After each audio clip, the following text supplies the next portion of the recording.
Welcome to the Tactical Dent Tech Podcast. You are now part of a small underground movement of dent technicians from all over the world. We are on a mission to change our industry with innovation, intelligence, and skill. But because we don't rely on an insurance company to steer customers our way, we need to do things different. We need to do things smarter. We do that through a network of technicians that we call the Tactical Tech Movement. Now let's get this revolution started. Hey, what's up, everybody? John Hiley here with Angela Hiley, the Tactical Dent Tech Podcast. Yes. How you doing today? I'm doing good. How about yourself? Hope everybody's doing amazing out there today. And she's looking at me all bewildered because she actually acts like we need to have a topic for the podcast when she knows that we normally do the podcast and then we find the fucked up shit that was said in the podcast and we name that the title of the podcast. Well, I was just hoping we could at least have had like a general idea of what we were going to talk about. Well, what's going on in the world today? I think nothing. It's just been like a normal year. Normal, average year, you know? The corona? You know what, though? Like I said, and I'll say it again, I've enjoyed this time. I think a lot of people have in some ways or another. Yeah, I was talking to my chiropractor, and he's like, shit, man. He's like, you know, right now, if it was like normal schedule and all that, I'd be dropping my daughter off on Saturday morning at soccer, and I'd be dropping my son off at whatever other sport it is that he plays. Yeah. And she'd be picking him up, and then we'd be doing all this shit all weekend long. In the evenings, dropping somebody off here, doing this and that. And then I'd have to do lawn work on Sunday. Yeah. That's a fucking vicious cycle right there. That's what happens when you have kids that are in sports. But with Corona around, everything's cool. Yeah. It's chill. Yeah. You just gotta put them little fuckers somewhere where they won't get on your nerves or bother you. Do like my parents did, just let us go. Just let you go, huh? Just let you run loose, huh? Well, it's so funny because like later on, and we're chilling here, and my son, he's eating a burger right now in the kitchen, and we were talking to him, and we didn't know this until probably, I'd say 10 years after the fact, that he was at my mom's house, and she was letting him ride all over town. I mean, he was like, how old were you? He was probably what? No, you were older than that. You were maybe like I believe 9 it. or 10. I believe it. He could have been 6 or 7. No, he was not 6 or 7. Just riding his bike wherever he wanted to in Piqua. Yeah, she had him under wraps though. He didn't tell us until earlier this year or maybe the end of last year. Something like that though. That's how my parents did it. They just said, "See you later." Be home before this time. Yeah, but look where it got you a lot of times there, John. A lot of experiences. Got you in a lot of trouble. A lot of experiences. You got in a lot of trouble. That I did, ma'am. That I did. But you know what? I learned some shit from that trouble. That's true, but you were... Got a chance to learn how to fight in jail. Got a chance to learn how to do jail workouts. Got the opportunity to learn how to effectively talk myself out of certain fights, especially when I knew I was outnumbered and I was, in position to get what we would call back then, they call that Peter rolled. So I already know what that means. Well, just so the audience knows what Peter roll, what you got to understand. A lot of people know what that is. Well, no, people got to understand where it comes from, though. A Peter roll means they're going to kick your ass, and then when you fall on the ground, everybody's going to kick you. Like they're rolling a wiener around, like a Peter roll. Yeah, because that person that's on the ground... John, did you know what a Peter roll was? See, these kids nowadays, they're safe. You know, kids nowadays... Say that. That depends on the neighborhood they live in, though. You can't say that all kids are safe nowadays. Well, around where we live, kids are safe. Well, exactly. We got a fucking phone call from the school when a fight broke out. You remember that? Well, we get not really a phone call. They got like at our school system, they got this automated message, and this is a guy named Tom Henderson. And like we always know it's him because the superintendent of the school. We always know that it's him because she gets a phone call and then I get a phone call, or vice versa, because they got both of our numbers in this calling system. Yeah. Anything from snow days all the way down to apparently one fight breaks out in the school. Well, I guess what had happened is this fight had went kind of viral. Somebody got it on video, and then it would just kind of circulated through Snapchat, and everybody had footage of it. And I'm thinking maybe somebody might have gotten arrested at that time or something of that nature. You know what kind of sucks about that is that takes away an individual's pleasure that was there to witness the fight and retell the story. Yeah, but then what normally happens, though, like, one person tells another person, and then, like, the original story ends up being something, like, so big and lavish that it's, like, not even really what really happened. Kind of like that whole, And you're, like, notorious for doing that, too, John Hiley. Like, add on a few little... Yeah, but you don't let me, though. You stop me. Because I don't like it. I'm like, I don't know, because sometimes I think that you don't remember things the way that I do. Okay, that is true, but there's some things that you remember really well that I forget, and then there's things that I really remember very well, and then you forget. It just depends on the certain situation. Well, there was that comedian one time. He said a woman's lie versus a man's lie. It said a man tells a lot of little lies. Where was you at? Oh, I was at Jimmy's house, right? A man tells a lot of little lies. Women tell the big lies, like it's yours. No. Yeah. No. And they also they live a lie.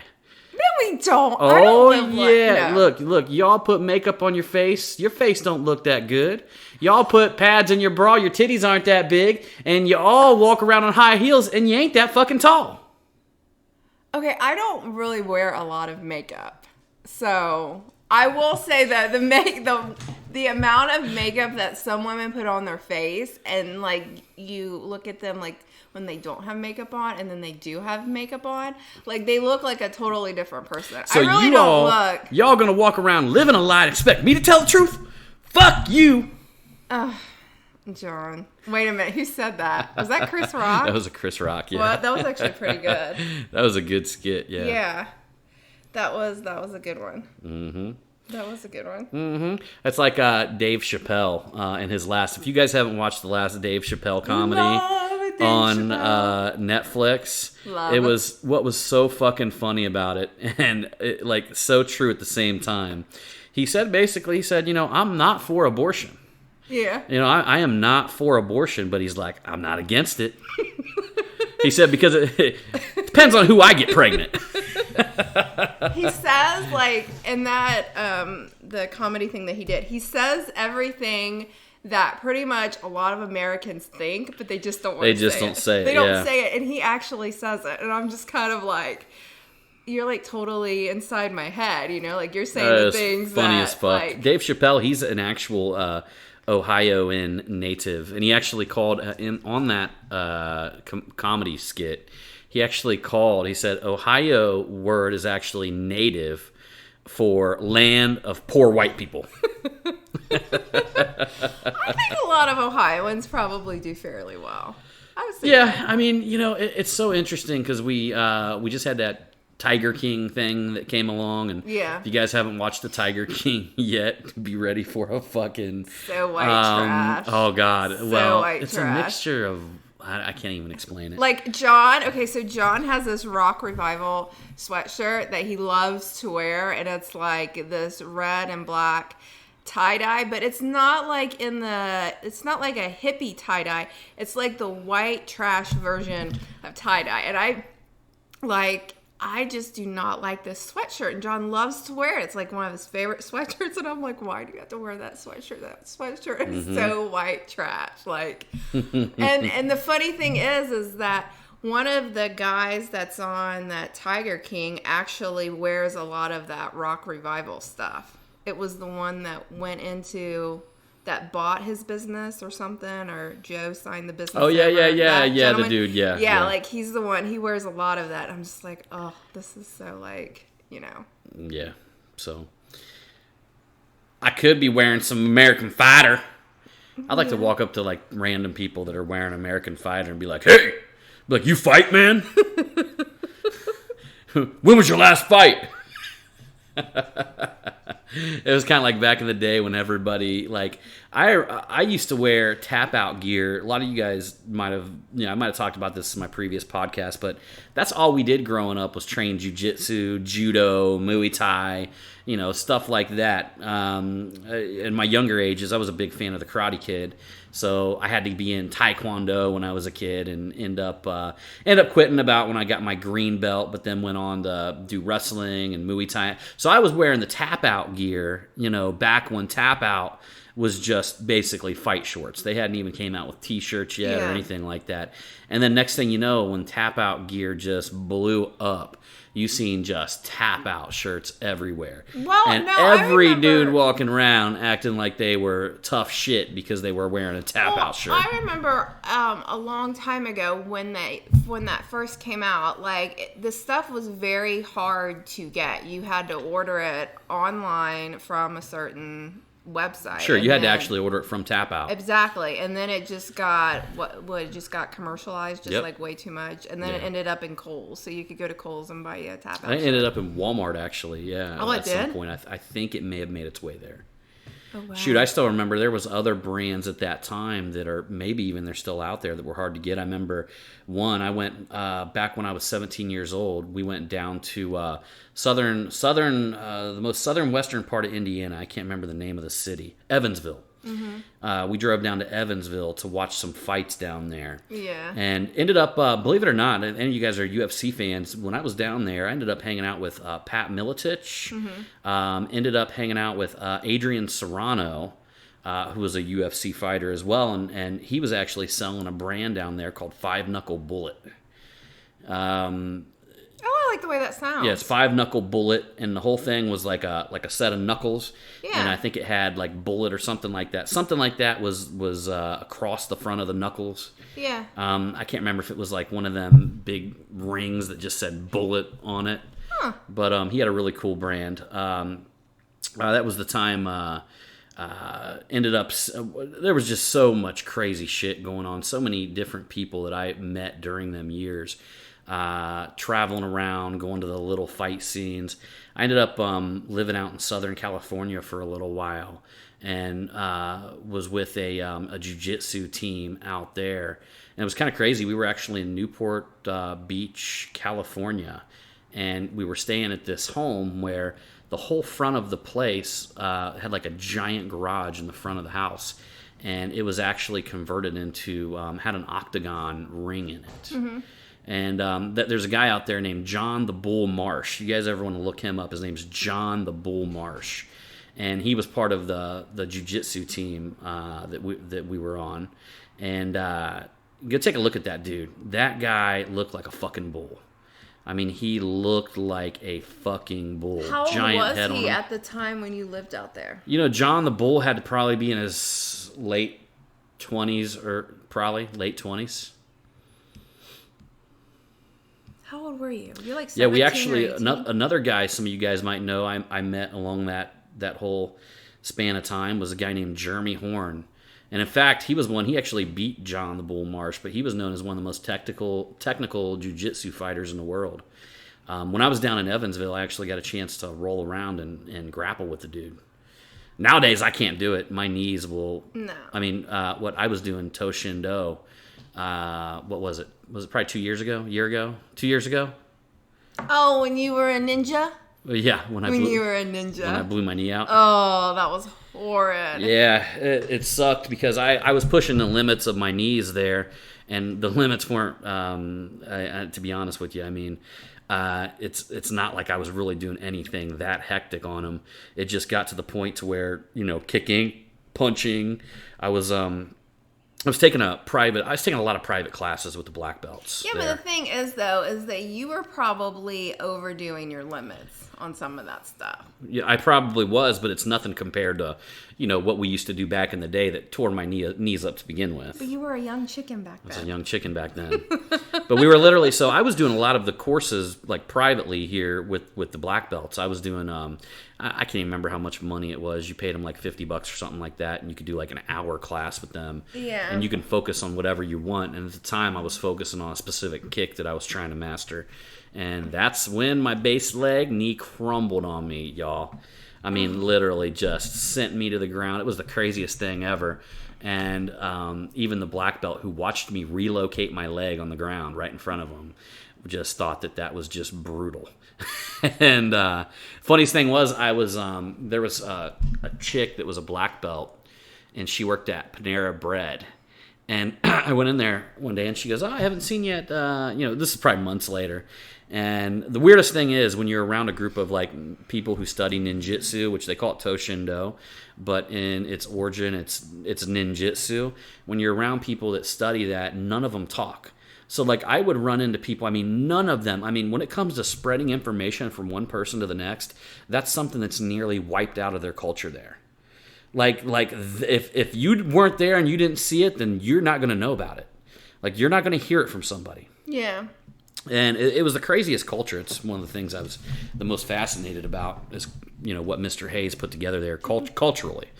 And but anyhow, I run into this girl inside of Panera, and I'm already healed up. I'm not on my crutches anymore, or not hobbling or whatever. You were taking out dents when you were on crutches. Yeah, I was of course. It's what dent guys do. But I'm talking to her about it, and she goes, well, where you been? And I told her, I was like, well, I blew my knee out. And I went on to tell her the whole story in pretty much graphic detail, thinking that I was talking to somebody. I think she was like a 2nd-degree black belt. Her other sister was like a 1st-degree black belt. And she literally, her eyes glazed over, she backed up and stumbled into a wall.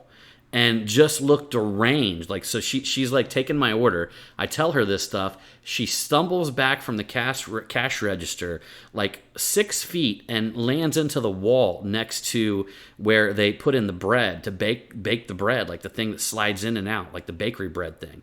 And I look over at another cash register. The dude's just standing there. He doesn't notice it. He's taking somebody else's order. I'm like, look, man, she's about ready to pass out. Well, he turns around, and he's like some young kid, looks like he's from high school. He acts like he doesn't care. I'm like, dude, you need to go get your manager. It looks like she's getting ready to pass out. And so she's like sitting there like nodding back and forth. Manager comes out. She doesn't know where the fuck she is. The manager, like literally, she doesn't know anybody, doesn't know where the fuck she is. And the girl that you told the story yes. She about fainted. And this manager had to walk her to a back room, and somebody else had to take my order. And I'm like... It made her too wheezy. It actually made me think for a second. I said, dude, just because somebody's a black belt or something like that, maybe leaving some of the graphic details. That's why I didn't go into such graphic detail on this podcast. I don't want one of y'all to fucking wreck or something like that, because it's really brutal what happened to my leg that time. And... but that being said... Nah, you just popped that sucker back into place. I did, but it's bad. If any of you guys have had a knee injury and it like comes apart and snaps back together, it's brutal afterwards. Really, really hard to live with. Mm-hmm. So, but I made it. But use my caveman. Yeah. I'm gonna have to read that. I ever tell you that they brought out a form for me to sign after that happened? That I agreed that it wasn't because of the training of that facility that happened to me, like a you can't sue us type form. Oh, really? And I could have, but I there's no way I'm gonna fucking sue them guys. And yeah, you know what? Just have knee problems. And the truth was, like when I walked in there, I knew that my knees were hurting a little bit. I probably shouldn't have been there. It's in all honesty, it was all my fault, so I signed the form. I'm not gonna sue them. You're just hard-headed. Yeah. So, and rightfully enough, I think I had a contract with them, and they waived all that shit, canceled the contract. So. Oh, well, that was like the last. Was that the last time that you went there then? Yeah, that was the last time I went there. I just kind of decided that I didn't want to face that shit anymore. I didn't want to have, them type of knee issues, things like that. Mm-hmm. And I'm at a point now where, if I was going to do something in terms of, it would just be hitting a bag or something like that. Yeah, you don't need to do that stuff. Yeah, after here's what happens: years of wrestling, years of all that wear and tear. And I think I was the kind of person. I am the kind of person that my knees were a little bit prone to give on me anyway. Like I remember even as a kid. So I'll give you guys an example. So some of my friends as a kid, they could just sit down in front of a TV screen and they could sit on their knees and just sit right back on their heels. Yeah. Like their knees fully bent. I never could sit like that. Really? Even inside of, I'd be in martial art classes. I'd have to sit on my butt. I could not sit I can't sit on my knees and take my butt and sit it back on my heels. I can't close my knees that far in that direction. Yeah. So in turn, I think I was probably destined for a knee injury, at some point. Aww. So. You poor baby. It happens. So can I read this funny thing? Sure. So a gentleman that is in Ireland by the name of Neil had bought one of the... Neil, you're funny as fuck, dude. Bought one of the Punishers. So he was just checking on the status of where the item was. And so I sent him back a really nice email and stuff like that. And this was his response. He's like, "How ya, Angela?" He's like, "I don't care about the hammer. I was just hoping you would email me. If things don't work out with Captain Caveman, you can move over to Ireland with me. I own 4 donkeys, a pub, and wait for it, $5,000 in the bank." Neil is funny as fuck. I thought that was hilarious because... And $5,000 in the bank. $5,000 in the bank. Did he say 4 donkeys? 4 donkeys and a pup. And I was just I died laughing because normally nobody, I'll send them whatever information and they'll just "Oh, thank you. So I was pretty I was just what the hell did I just read? So I had to reread it again, and I thought it was hilarious. So. He sends me probably some of the most fucked up messages I get on Instagram. Yeah. Yeah, by far, the first few messages you sent him, I was like, "Who the fuck is this?" And I'm reading his messages, and I'm like, I don't know, I'll just like the message or something like that. Yeah. But then I started to it was hilarious. His humor's funny, and yeah. Yeah, and it's probably typically our orders usually get to Ireland pretty quick. Yeah, they normally do. But with the way things are, man, with the whole coronavirus, I think it's slowing everything down. Yeah, it is. Even though our Canada orders really got there overnight. Yeah, but we're connected to them, though. But there's been times where Canadian orders seem to take a little bit longer. It's all about getting the codes right and all that shit. Yeah. I really resisted selling things overseas because of the amount of little extra bit of legwork that you got to do just with the paperwork and all that kind of shit. Yeah. But after a while, I kind of figured it out, and we do it, but we do it kind of on an individual basis. Yeah. So usually when we run a sale, we let anybody from other countries just contact us individually, and from there, I will go get the shipping cost and hit them back. And I'll even let's just say I'm running a deal where it's free shipping in America.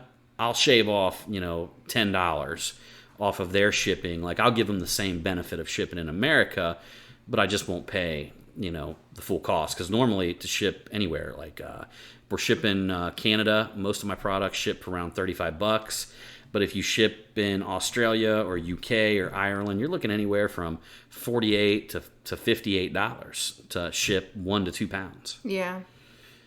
It's a little pricey, and then they have to pay a duty fee too, don't they? Yeah, apparently, and let's just keep this under the wraps, guys. I will say that the price is lower than what it costs, so that way you guys won't have to pay as much in taxes. Yeah, that way you don't get hit. Yeah. Your government can't come over here and get me anyway. Fuck them. So, another thing I want to tell you guys, we did just over the last few days, and I just want to let any of you guys know who filled out the form on hailads.com. That's HAILADS.com. That is our new business venture. That's what I was talking about last week when it came to, advertising hailstorms with Google and with Facebook, which I will tell you guys right now, we are getting our bang for fucking buck on Facebook.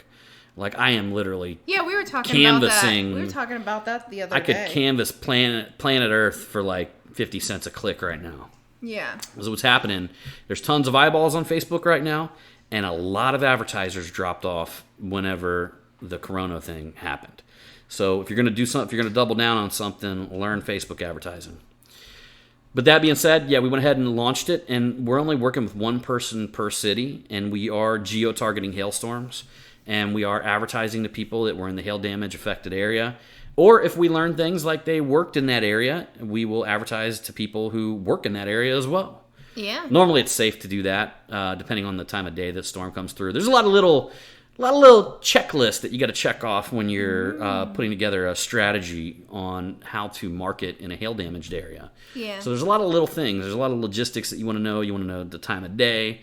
If there are big factories in that area, you do want to know that do they have a third shift if it came through in the middle of the night. But the people that you were working with before you guys decided to launch that, it's going extremely well. Yeah, it was going It's going extremely well. We know what we're doing.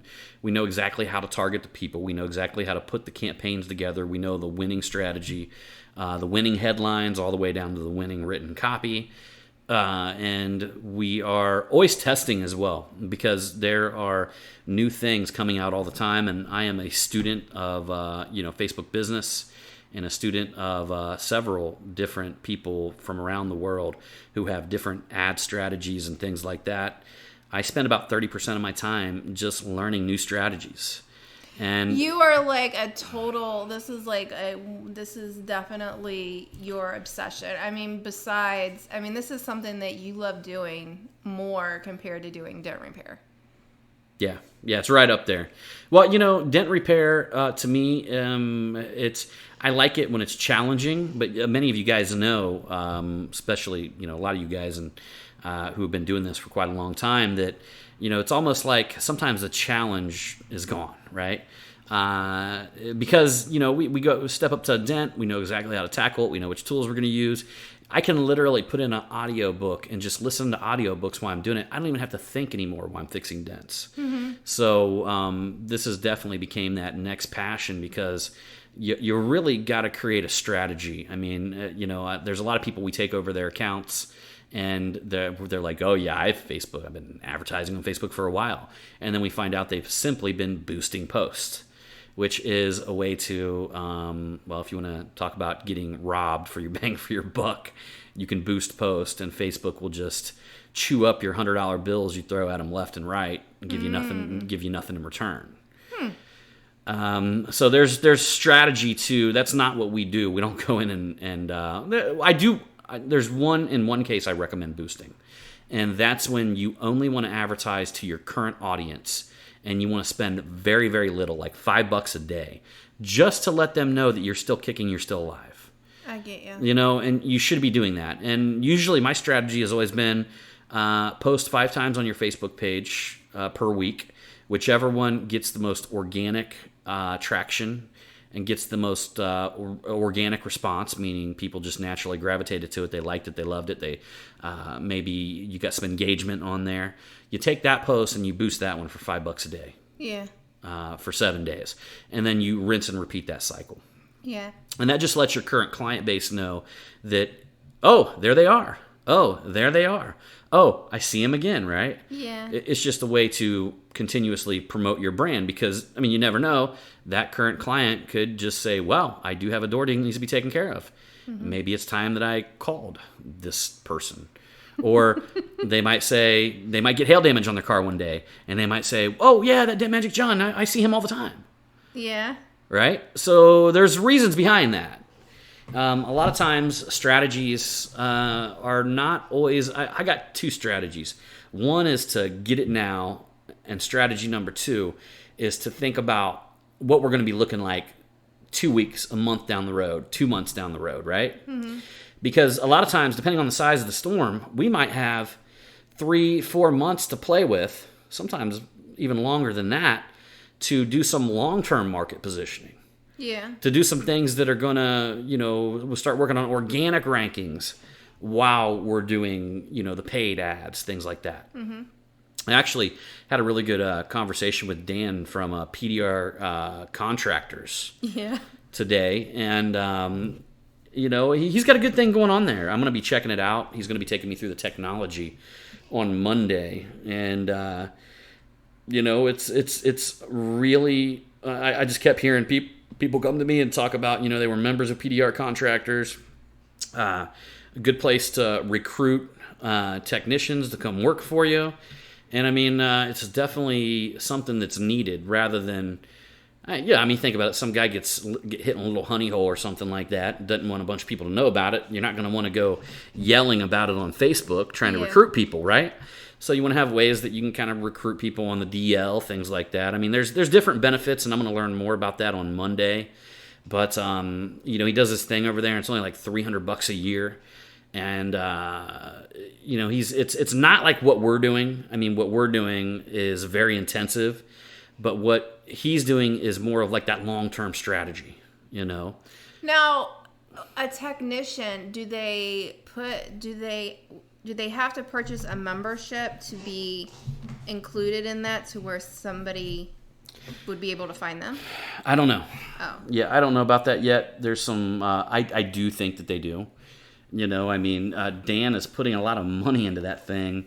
And to be honest with you, I mean, I don't think he's broke even on it. I mean, Dan has been, he's very humble, so he's not going to say this, but he's been very successful in the hail damage, hail chasing industry.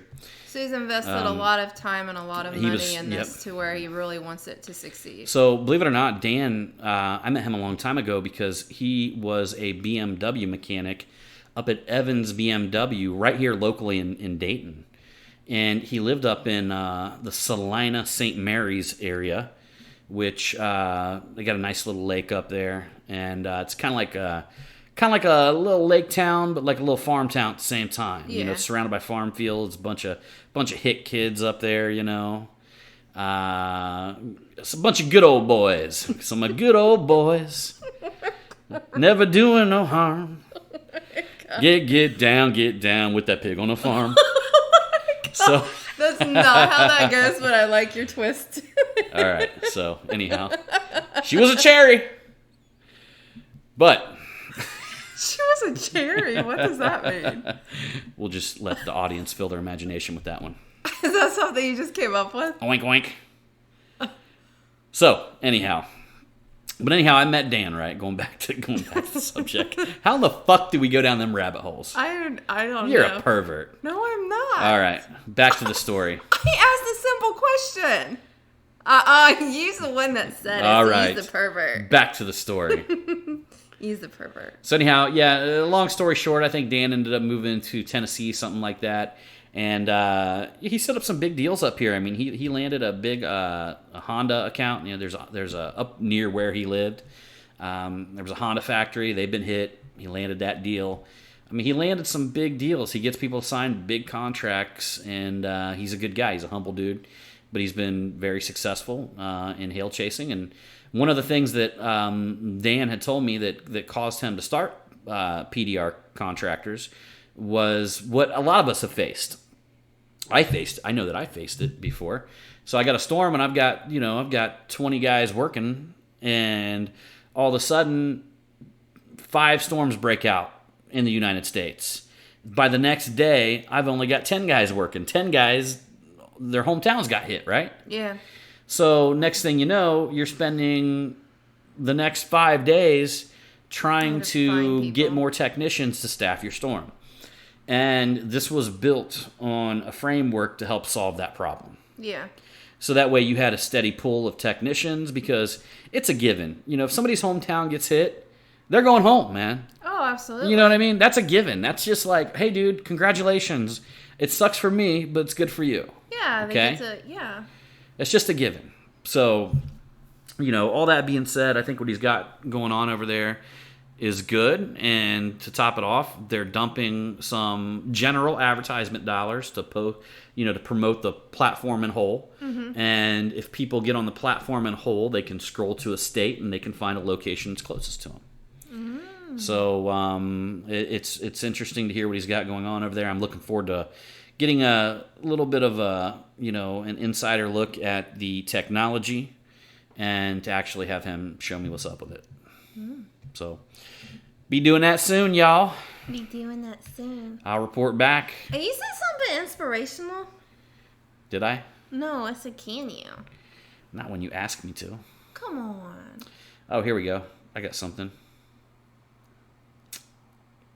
These are the moments I love. I love these moments, especially when we're on walks, because I'll be like piping off about something, and then John usually says something. It just makes everything make sense. Yeah, but you can't really lead into it like that. Like you just. John just likes it when I pipe off this sometimes, because like we'll be walking down the road and I'll just be like, "Man, these people are just a bunch of fucking assholes," and blah blah blah blah blah. Mm-hmm. All right, so here's what here's my inspirational quote that I'm gonna give you guys to stop this podcast. All right. Worrying does not take away tomorrow's troubles. It takes away today's peace. That's true. So there you go, guys. Focus on what you can control, okay? Aww. Focus on you. Focus on being the best version of yourself. Mm-hmm. I mean, a lot of people, I never actually understood that, where people would, they would go into like financial ruin and then decide to kill themselves, okay?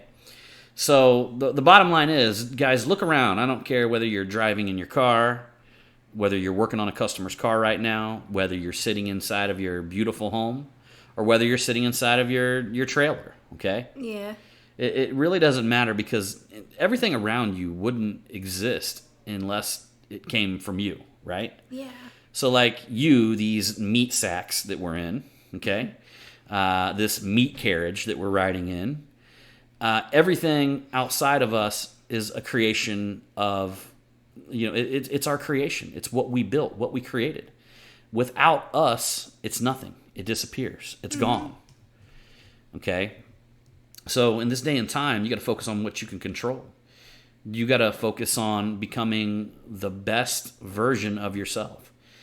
You got to make sure that the information that you're dumping into your mind, the information that you're consuming, is serving you, and it's not taking away from the pleasure, your day, your life. It's not taking life away from you. I tend to get very, I'm very focused on every action that I do. I try to understand like what feeling that's inducing. How is that making me feel? Is it taking energy away from me? Is it adding energy to my day? Is it making me happier? Is it making me sad? How does it make me feel when I do this? And I try to do a lot of things that put me in a mindset of abundance, in a mindset of wealth, in a position of power, in a situation where I feel strong, not weak. Okay? Mm-hmm. So these are the type of things that I pay attention to every day. And one of the things that I recently talked to Trey Scott over the phone, and many of you guys know who might follow Trey on Facebook, that he went on a Facebook hiatus. He left Facebook. He said, fuck Facebook. And he said, fuck everybody on it and fuck them up their stupid asses. So this is what Trey did. Okay? Here's what you got to understand. Facebook and social media platforms were created to be addictive. Yeah. They give the same type of dopamine rush as going to a casino and pulling a slot machine. Yeah. They have that same effect. So sometimes you got to ask yourself, like, why are you whipping out your phone and why are you looking at this, right? Yeah. Why are you doing what you're doing, and try to course correct that? Mm-hmm.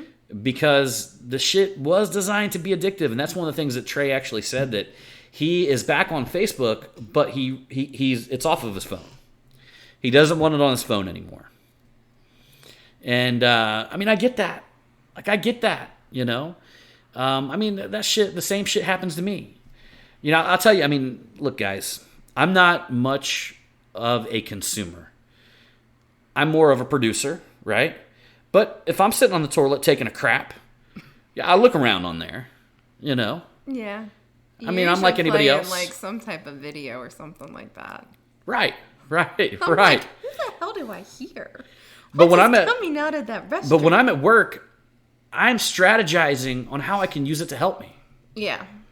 You know, I mean, and a lot of times that strategy comes in the form of what content can I provide people to make them feel better.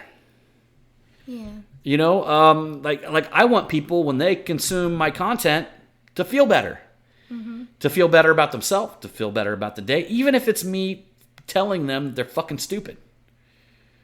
John. Sometimes that's needed. That could be true. Sometimes that's needed, okay? Yeah, in a world where people are 2 paychecks away from starvation, you know, let this pandemic be a warning to anybody out there who lives with a family, has a house, and are 2 weeks away from being fucking broke. I mean, what would you do if it was 6 months? Yeah. Or a year? You fucking die. You know what I mean? That's the shit that, you know, I want our listeners to understand. You know, guess what? Yeah, I may talk some shit about it. I may have hurt somebody's feelings out there just right now by saying that. But I don't give a fuck if it causes them to change and do something about it. Yeah. You know what? Somebody should have hurt your fucking feelings a long time ago.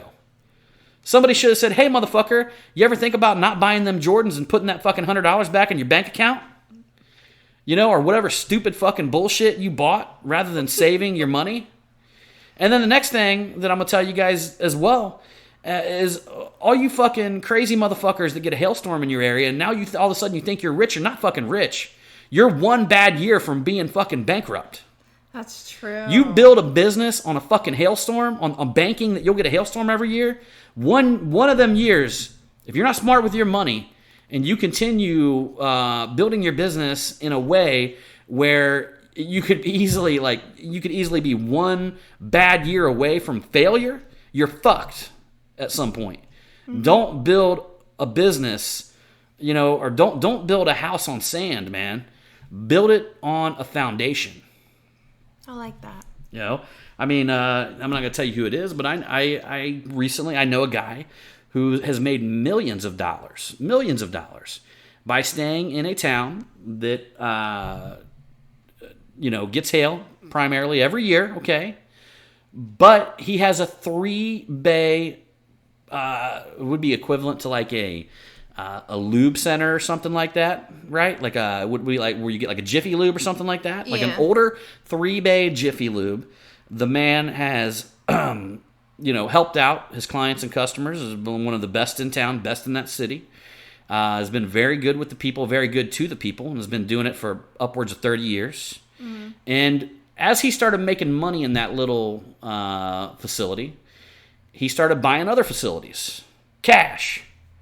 And he started buying places, production facilities, bigger parking lots, things like that, okay? That's the way a business is supposed to be fucking built. Everybody leveraging other people's money, fucking bringing in investors and leveraging all this bullshit. You know what? There's going to be a lot of people in the business world that's going to tell you that I'm wrong. But I'm here to tell you that that's all a bunch of fucking crock of shit. The way you build a business should be from the ground up, should be based on hard work, and you should have the cash to buy your fucking shit. Because guess what? All the business people that was telling all of these guys to borrow money off of this investor and to get a loan here, and they're all fucked right now. They're over leveraged.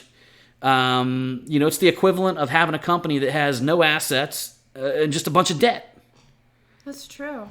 I mean, you and I'm sure there's case by case where businesses have made it and stuff like that.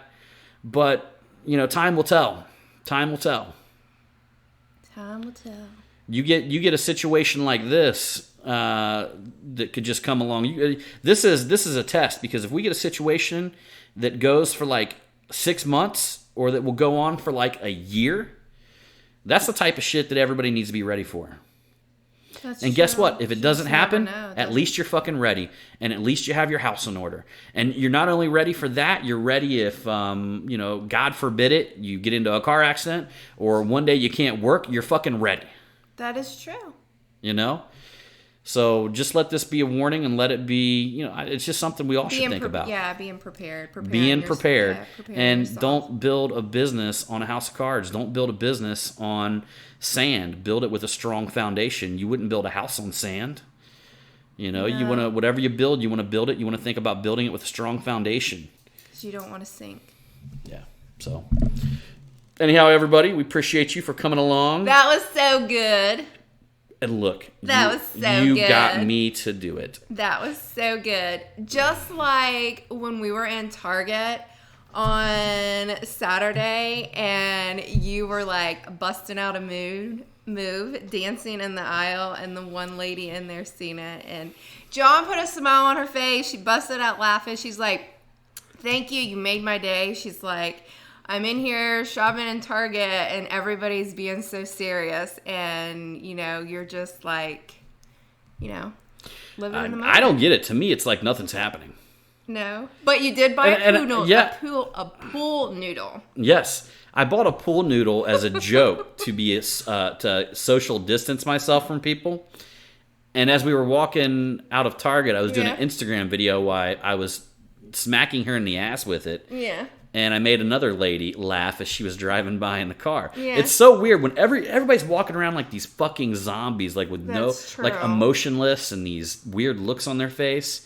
And I don't feel any different, so I'm just gonna do like I normally dance in stores. Yes, you do. And I try to hide it from people, but if a song's on, if there's a song on and it's loud enough, like I'll fuck around. I'll bust a move right there. It's not a big deal.